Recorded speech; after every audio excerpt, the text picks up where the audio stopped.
Oh my god, কি জাম লাগিছে একদম মানে লখৰাৰ জামটো আচৰিত জাম বহুত খাতাৰনাক জাম লাগি আছে লখৰাত চাওক আপোনালোকে ভয়ংকৰ জাম লাগিছে মানে আচৰিত লাগে ইয়াত সদায় হাই হেল্ল' নমস্কাৰ to welcome to my YouTube channel তো আজি এটা নতুন মটো ব্লগ ষ্টাৰ্ট কৰি আছোঁ আশা কৰোঁ আপোনালোকৰ ভাল লাগিব আজি ৰাণী গৈ আছোঁ এতিয়া দীপৰ বিল পালোঁ চ' মটো ব্লগিংটো কেনেকুৱা লাগে আপোনালোকে কমেণ্টত জনাব যদি ভাল কমেণ্ট আহে নিশ্চয় আৰু কিছু মটো ব্লগিং আপোনালোকক দিয়া চেষ্টা কৰিম চাওক কি ধুনীয়া পৰিৱেশ পৰি কথা কৰি বহুত আছে কথা কৰিবিলাকে টাইম পাছ কৰিব আহে চাওক দীপৰ বিলৰ নাজাৰা এইটো মোৰ প্ৰথম গগৌৰ ব্লগিং ভিডিঅ' কেনেকুৱা লাগিছে ক'ব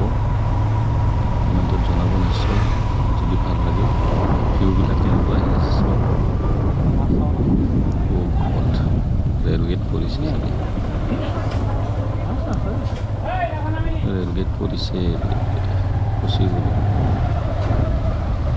চ' আজি আমি এখন এনেকুৱা ঠাইত গৈ আছোঁ মানে এটা ধাবা এখনত গৈ আছোঁ চাই থাকক ভিডিঅ'টো কি নাজাৰা চাওক ধুনীয়া চুইচ গেট কি মজা একদম মানে ফাইন মজা লাগিছে কিন্তু 360 ভিউ আজি আমি আহিছোঁ এখন ধুনীয়া ৰিজৰ্ট এখনত এখন আছে গুৱাহাটীৰ ৰাণী অকণমান গাঁৱৰ ভিতৰ এৰিয়া কিন্তু নেচাৰেল বিউটি হয় আপোনাৰ চাব পাৰে এইখন এনেকুৱা ভিউ চাইডত এনেকুৱা পাহাৰ ধুনীয়া ধুনীয়া সৌন্দৰ্য আছে চ' এইখন একোলেণ্ডৰ বেক চাইড প্ৰায় একদম নেচাৰেল বিউটি পাব আপোনালোকে